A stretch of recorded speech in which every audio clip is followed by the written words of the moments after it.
अस्सलाम वालेकुम। आज की वीडियो में हम डिस्कस करने जा रहे हैं आपका जो आई का टॉपिक है रेटिना, उसके इंपॉर्टेंट एससीक्यूज़ और एमसीक्यूज़ जो हैं वो हम इस वीडियो में डिस्कस करेंगे। आपको मार्किंग बताऊंगी, साथ साथ जो है वो हाई रील टॉपिक्स का बताती जाऊंगी जो कि आपके प्रॉफ के लिए बहुत ज़्यादा इंपॉर्टेंट क्वेश्चन हैं और वो आप बिल्कुल भी स्किप नहीं कर सकते। उसके अलावा जो मीडियम हील टॉपिक्स हैं उनको देखेंगे, ठीक है। और जो जो लाइन्स जिनसे इंपॉर्टेंट एमसीक्यूज़ आए हुए हैं पुराने पेपर्स में, पास्ट पेपर्स में डिस्कस हुए हुए हैं, वो भी मैं आपको बताऊँगी, ठीक है। अच्छा, सबसे पहले जी हम बात करते हैं रेटिना के अंदर से उन टॉपिक्स की जो आप बिल्कुल भी किसी भी कीमत पे स्किप नहीं कर सकते, ठीक है। अगर आपने जो है वो रेटिना को प्रिपेयर करना है, आपके पास टाइम कम है, तो कौन से टॉपिक्स हैं जो आपने हर सूरत करने हैं और आप उनको बिल्कुल भी छोड़ के नहीं जाएंगे, या फिर यह है कि किन टॉपिक्स को आपने पहले तैयार करना है जब आप जो है वो प्रायोरिटी वाइज अपनी प्रेपरेशन कर रहे होंगे प्रॉफ के लिए या किसी भी टेस्ट वगैरह के लिए। तो रेटिना जो है वो हमारे पास, अगर आप जो है वो टॉस वाइज देखें तो सबसे इंपॉर्टेंट टॉपिक है आई का, क्योंकि इसमें से आपके 2 एससीक्यूज़ आते हैं, ठीक है। तो अब ये वाहिद टॉपिक है जिसमें से 2 क्वेश्चन आपके जो है ना वो आएंगे, ठीक है। आसान है, मुश्किल टॉपिक नहीं है, लेकिन ये है कि थोड़ा लेंथी है।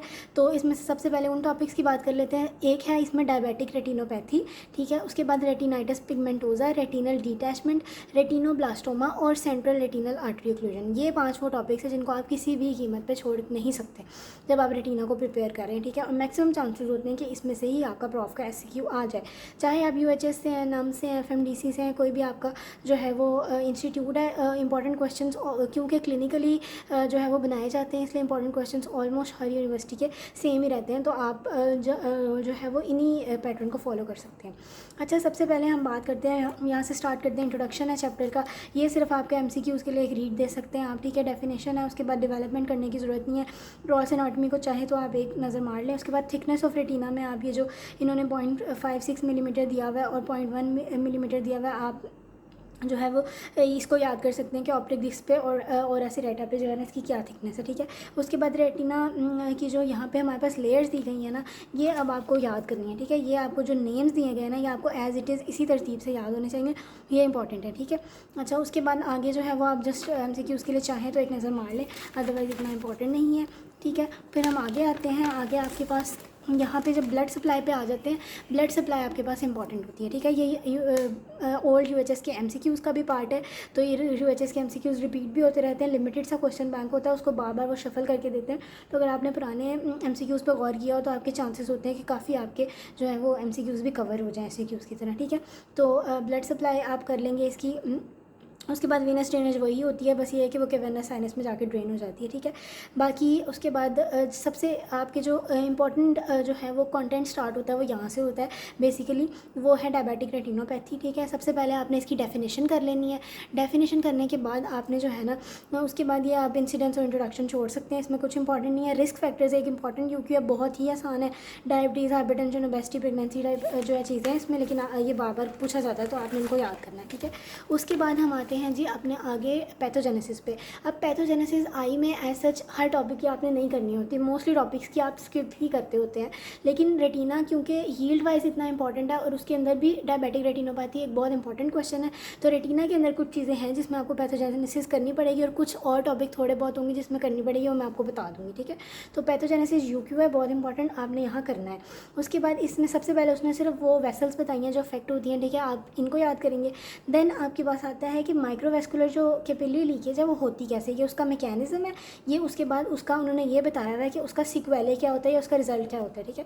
सेम वे माइक्रोवेस्कुलर ऑक्लूजन, ठीक है, ये दोनों मेन चीज़ें हो रही होती है ना, एक लीकेज हो रही होती है, एक ऑक्लूजन हो रही होती है, ठीक है। तो ऑक्लूजन का उन्होंने पहले मैकेनिज्म और फिर सिक्वेले बताया हुआ, ये सारा इसकी पैथोजेनेसिस में आ जाता है। देन आते हैं हमारे पास मैकेनिज्म ऑफ विजुअल लॉस। अच्छा, अब इसमें एक चीज़ देख लें कि कभी कभी ऐसा होता है कि mechanism of visual loss just पूछा होता है, ठीक है।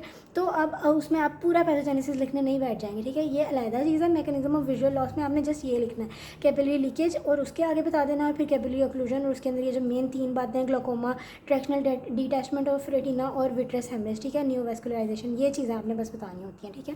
देन क्लिनिकल फीचर्स में आते हैं, इसकी क्लिनिकल फीचर्स भी यूक्यू हैं, ठीक है, साइंस और सिम्टम्स दोनों आपने करने हैं। देन अच्छा, साइंस के अंदर हमारे पास अब क्लासिफिकेशन आती है, इसमें हमारे पास दो क्लासिफिकेशन आती है। पहली जो है वो कन्वेंशनल है, ये अगर आपने वीडियो देखी होगी इसको पढ़ाते हुए मैंने आपको इसका एक मेमोनिक भी बता दिया था, ठीक है, सी बीच में आएगा, आगे और पीछे बी लगा दें तो आपको याद हो जाएगा, ठीक है। तो आप इससे भी कर सकते हैं या कोई अपना बनाना चाहें तो। अच्छा, उसके बाद अब ये जो क्लासिफिकेशन है ना, इसमें सबसे इंपॉर्टेंट जो सा बार बार रिपीटेड क्वेश्चन होता है ना, वो है हमारे पास प्री प्रोलिफरेटिव स्टेज, ठीक है। प्री प्रोलिफरेटिव स्टेज तो आपने हर सूरत करनी है, उसमें आपने कुछ भी नहीं छोड़ना, venous changes, cotton wool spots, IRMA, ये सारा कुछ आपने एज इट इज़ करना है। अच्छा, अब जो आपके पास बैकग्राउंड है ना, इसमें भी आपने जो है वो इसकी ये हेडिंग्स जो है ये ज़रूर याद कर लेनी है। उसके बाद डॉट ब्लॉट और डार्क ब्लॉट हेमरेज इतना आप लाजमी कर लें, ठीक है।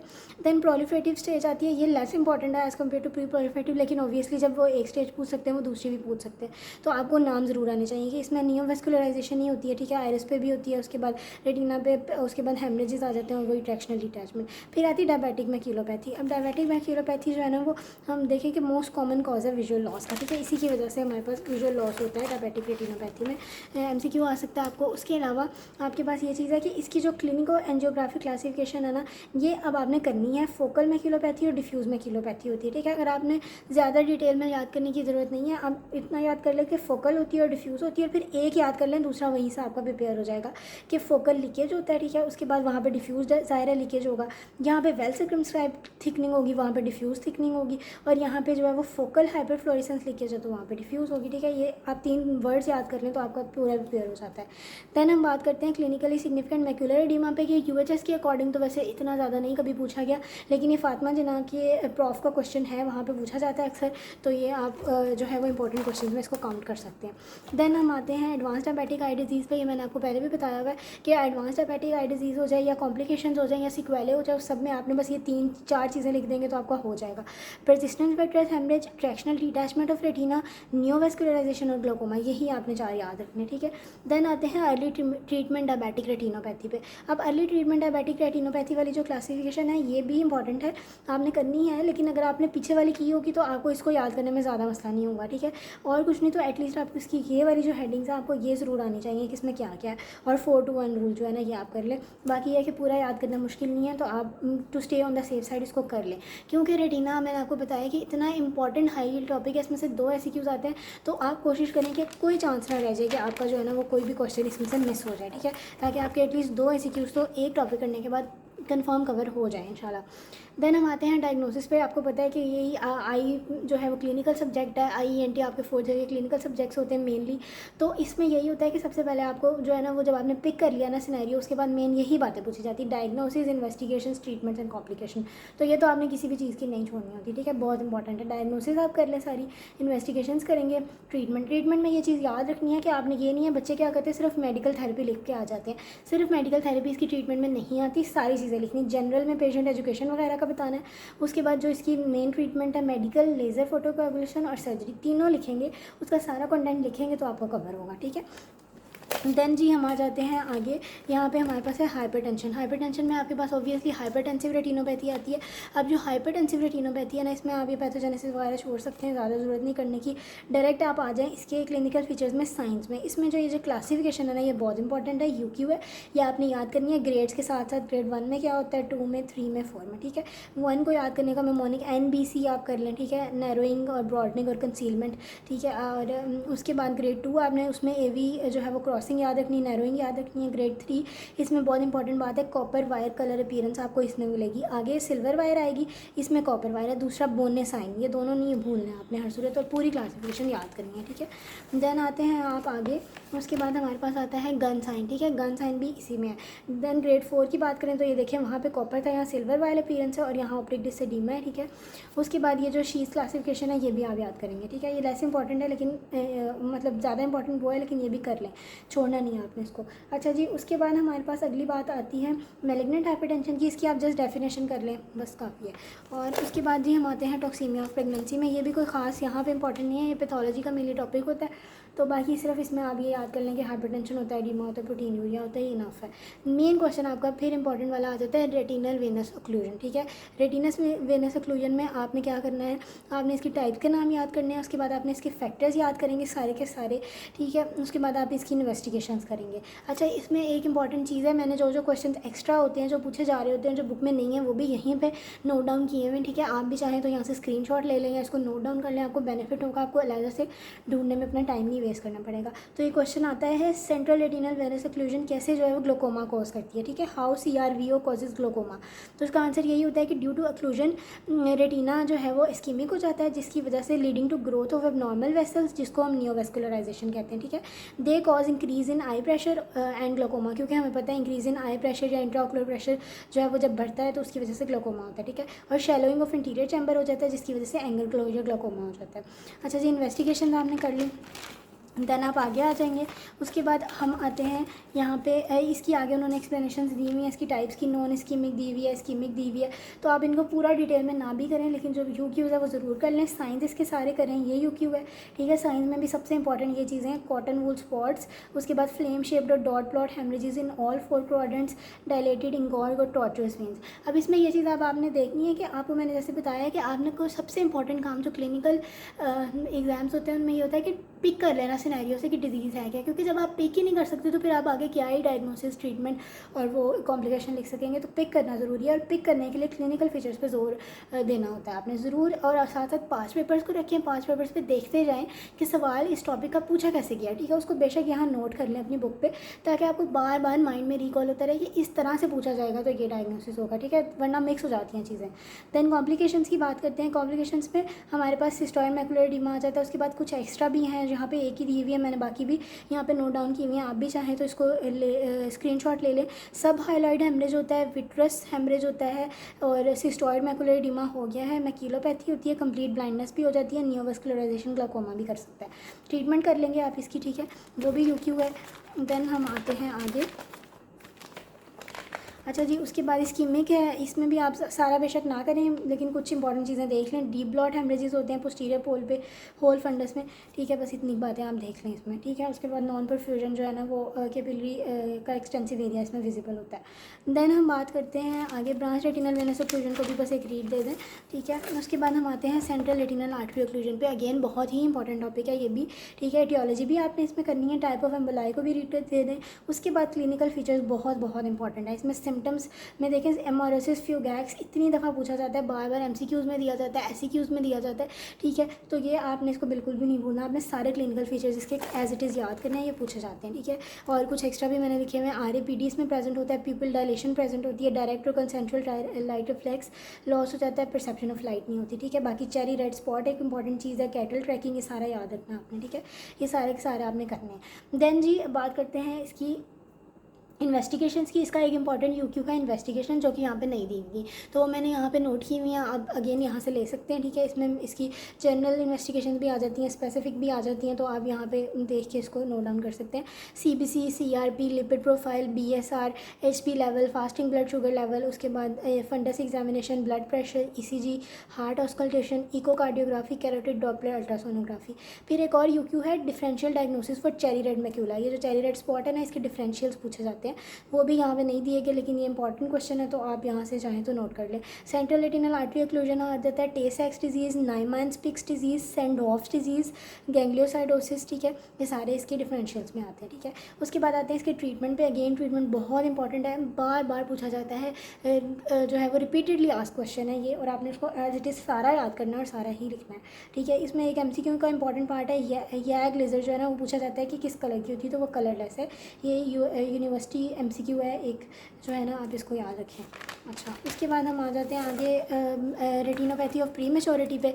ये आप जो है वो इतना इंपॉर्टेंट UQ तो नहीं है, इतना ज़्यादा कभी पूछा नहीं गया, लेकिन आप सेंडअप्स वगैरह में पूछा जाता है कुछ कॉलेजेस में, तो आप चाहें तो इसको जो है वो एक दफ़ा अच्छी तरह तैयार कर लें, ठीक है। अच्छा, उसके बाद आते हैं आप एज रिलेटेड मैकुलर डिजनरेशन पे। एज रिलेटेड मैकुलर डिजनरेशन में भी इतना ज़्यादा रिपीटेडली आज क्वेश्चन नहीं है, लेकिन आप इसको जो है ना एक दफ़ा याद करेंगे। इसमें और कुछ नहीं तो आप रिस्क फैक्टर्स ज़रूर कर लें, डेफिनेशन कर लें, और उसके जो वेट और ड्राई ARMD है ना, ये आप ये इसके फीचर्स जो हैं वो करें, ठीक है। वेट और ड्राई ARMD ये पूछ लेते हैं। अच्छा, उसके बाद एट्रोफिक ARMD, मतलब आगे इनकी वही एक्सप्लेनेशन दी हुई हैं, उनको आप बेशक स्किप कर सकते हैं, ठीक है, वो इतनी इंपॉर्टेंट नहीं है। Then again very important topic retinal detachment, ठीक है। Retinal detachment very very important topic, ठीक है। अब वही बात है कि इसमें भी फ्लैशेस और फ्लोटर्स की बात की जाती है, सडन ब्लैक शेडोइंग की बात की जा सकती है, रेगमेटोजिनस में ब्लंट ट्रॉमा का क्लू दिया जा सकता है। ये सारे पॉइंट्स जो है ना आप चाहें तो अपनी बुक पर भी इस तरह से नोट कर लें, ताकि आपको पता हो कि इस टॉपिक के बारे में जब पूछा जाता है MCQ या SCQ में, तो क्या क्लू दिया जाता है, क्या बात की जाती है, ठीक है। इससे काफ़ी आसानी हो जाएगी आपको सिनेरियो पिक करने में। अदरवाइज़ बच्चों को सबसे बड़ा मसला सिनेरियो ही पिक करने का होता है। उनको आगे सारा आता होता है बट उनको यही नहीं पता चलता कि डिजीज़ कौन सी है, ठीक है। तो मिक्स हो जाती हैं चीज़ें, तो इसमें आपने स्मार्टली चलना होता है, ठीक है। देन आप रेटिनल डिटैचमेंट में डेफिनेशन भी करेंगे, टाइप्स भी करेंगे और आगे टाइप्स की डेफिनेशन और एक्सप्लेनेशन भी करेंगे। इसमें आपने सब कुछ करना है, कुछ भी नहीं छोड़ना, ठीक है। रेगमेटोजेनस रेटिनल डिटैचमेंट की भी डेफिनेशन भी करनी है, इटियोलॉजी भी करनी है। प्री डिस्पोजिंग फैक्टर्स बहुत इंपॉर्टेंट, यूक्यू और बाबा पूछा जाता है। टाइप्स ऑफ ब्रेक में आप जस्ट नाम कर लें, ठीक है। एंड अगेन क्लिनिकल फीचर्स बहुत इंपॉर्टेंट है, आपने साइंस और सिम्टम्स दोनों करना है। फ्लैशिंग लाइट और फ्लोटर्स ये आपने याद रखना है, ये दे के अक्सर पूछी जाती हैं, ठीक है। फोटोप्सिया का नाम। देन साइंस की बात करते हैं। साइंस में RAPD एक चीज़ जो है ये हाईलाइट मैंने की हुई है, ये पुराने MCQs में पूछी गई है। तो RAPD का क्लू दिया जाता है और ये रेटिनल डिटैचमेंट होती है। अक्सर लोगों को पता ही नहीं होता कि रेटिनल डिटैचमेंट में RAPD प्रेजेंट भी है या नहीं, तो इसलिए साइंस और सिम्टम्स आपने करने हैं। टोबैको डस्ट शेफर साइन ये करने हैं, ठीक है जी। अच्छा, उसके बाद अब आप आते हैं डायग्नोसिस पे। अगेन डायग्नोसिस ट्रीटमेंट तो करना ही करना है, बहुत इंपॉर्टेंट है। क्वेश्चन जब पूछा जाएगा तो इसके बगैर ख़त्म ही नहीं हो सकता, तो जब से आप डायग्नोसिस या ट्रीटमेंट ना बता दें, ठीक है। अच्छा जी, डायग्नोसिस में आपका ये है कि इसमें चारों टेस्ट आपने लिखने हैं। एक गोल्डमैन्स 3 मिरर टेस्ट है, एक अल्ट्रासोनोग्राफी B स्कैन टेस्ट है। इसमें एक इंपॉर्टेंट MCQ पॉइंट है, SCQ में भी पूछा जा सकता है, जो बच्चे अक्सर स्किप कर देते हैं, वो ये है कि पूछा जाता है कि गोल्ड स्टैंडर्ड टेस्ट क्या है, तो वो गोल्डमैन के नाम से समझते हैं कि गोल्ड स्टैंडर्ड टेस्ट भी शायद यही है। ऐसा नहीं है। गोल्ड स्टैंडर्ड टेस्ट जो होता है ना, वो जो कंफर्म करता है डायग्नोसिस को, वो अल्ट्रासोनोग्राफी B स्कैन है, ठीक है। गोल्डमैन 3 मिनट टेस्ट में सिर्फ नाम है, ठीक है। ये तीनों इसके चारों इसके टेस्ट हैं, but this is the standard gold standard test, ठीक है। देन ट्रीटमेंट आ जाती है। ट्रीटमेंट में वही सर्जिकल और फिर ट्रीटमेंट के स्टेप्स एज इट इज़ सारे के सारे आपने लिखने हैं सर्जरी के, ठीक है। ट्रैक्शनल रेटिनल डिटैचमेंट को भी आप एक रीड दे देंगे। उसके बाद आगे जो कंटेंट है वो एक्सुडेटिव सीरियस रेटिनल डिटैचमेंट है, इसको भी आप बस रीड दे देंगे, ठीक है। अगला वाला कंटेंट आप चाहें तो स्किप कर सकते हैं या एक रीड दे दें अगर आपके पास टाइम है तो। फिर आ जाता है मैक्यूलर होल को, ये भी इतना इंपॉर्टेंट नहीं है, आप बस पास्ट पेपर से इसको एक नज़र देख लें तो काफ़ी है, ठीक है। देन अगेन हम अपने बहुत इंपॉर्टेंट टॉपिक पे आ जाते हैं, रेटिनाइटिस पिगमेंटोसा, ठीक है। ये भी बहुत ही इंपॉर्टेंट टॉपिक है, मोस्ट इंपॉर्टेंट, बल्कि अगर हम कहें कि रेटिना में से भी सबसे इंपॉर्टेंट टॉपिक तो डायबिटिक रेटिनोपैथी और रेटिनाइटिस पिगमेंटोसा आता है, ठीक है। डेफिनेशन आप करेंगे। उसके बाद जी आपने एटियोलॉजी भी करनी है इसकी, ठीक है। उसके बाद हम इनहेरिटेंस पैटर्न बहुत इंपॉर्टेंट क्योंकि वह उसमें भी सबसे ज़्यादा ये पूछा जाता है मोस्ट कॉमन इनहेरिटेंस पैटर्न, तो आपने याद रखना है ऑटोसोमल डोमिनेंट। और ये भी क्वेश्चन पूछा जाता है प्रोग्नोसिस किस में सबसे वर्स्ट होता है, तो वो X लिंक में। पैथोजेनेसिस इसकी आपने करनी है, ठीक है। मैंने आपको कहा था जिस चीज़ की करनी होगी मैं बता दूंगी, इसकी आपने करनी है, नहीं स्किप करनी। देन क्लिनिकल फीचर्स की बात कर लेते हैं। क्लिनिकल फीचर्स आपने एज इट इज़ सारे के सारे इसके करने हैं। साइंस एंड सिम्टम्स बहुत दफ़ा पूछे जाते हैं, ठीक है। अच्छा जी, इसमें क्लिनिकल फीचर्स में एक चीज़ है टनल विजन, तो टनल विजन का भी यूनिवर्सिटी क्वेश्चन आ जाता है कि टनल विजन है क्या, इस पर नोट लिखें, तो वो भी मैंने यहाँ पर नोट डाउन किया हुआ है, आप चाहें तो यहाँ से ले सकते हैं। Loss of visual field in peripheral region of eye due to loss of visual acuity in peripheral region of eye while retaining it in the central reason.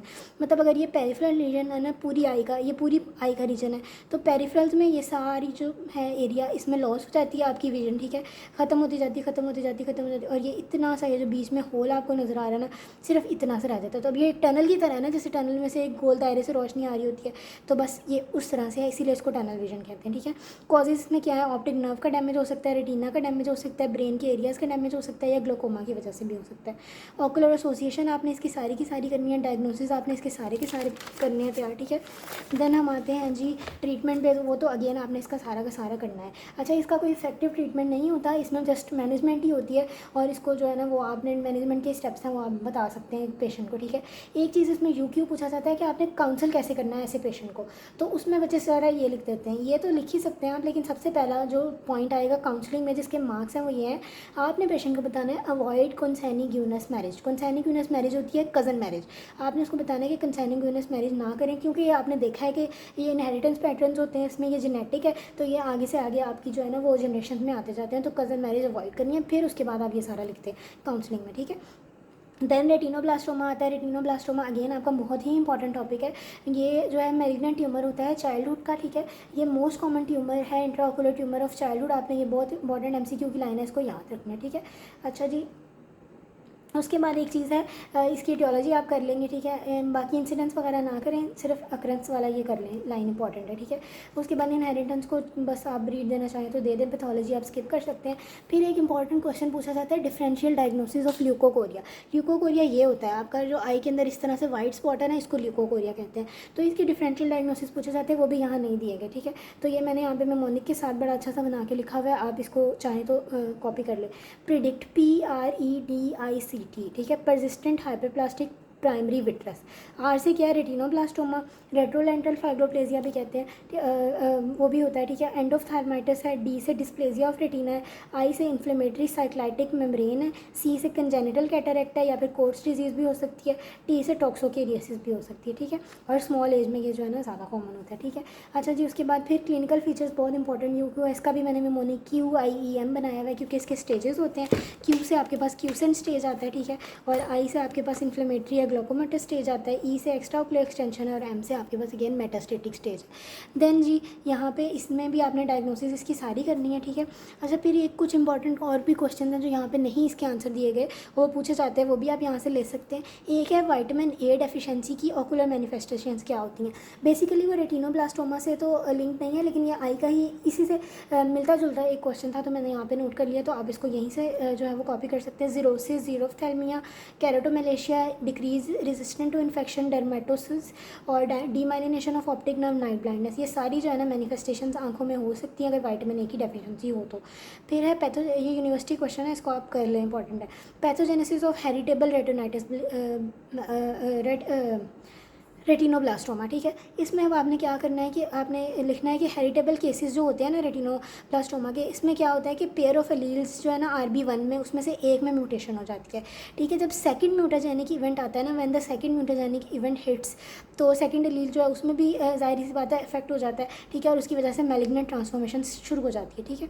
ये चीज़ याद रखनी है। तो डायग्नोसिस आपने इसका करना है, देन आपने इसका इन्वेस्टिगेशन सारी की सारी करनी है, ठीक है। और ट्रीटमेंट आपने करना है, ठीक है। ट्रीटमेंट में अगेन याद रखना है, सिर्फ ये नहीं लिख के आ जाना ट्यूमर डिस्ट्रक्शन थेरेपी, आपने इन्यूक्लेशन A और B दोनों इसके पार्ट्स पूरे लिखने हैं, ठीक है। इसका भी मैं मॉर्निंग BC2RT मैंने बनाया हुआ है, अगर आप चाहें तो इसको यूज़ कर सकते हैं, ठीक है। तो यहाँ पे आपके रेटिना के सारे जो है ना वो इंपॉर्टेंट क्वेश्चंस डिस्कस हो गए हैं, ठीक है। अंदर लाइंस के अंदर से जो जो MCQs के क्वेश्चंस स्टेटमेंट आती है मैंने वो भी डिस्कस कर लिए हैं।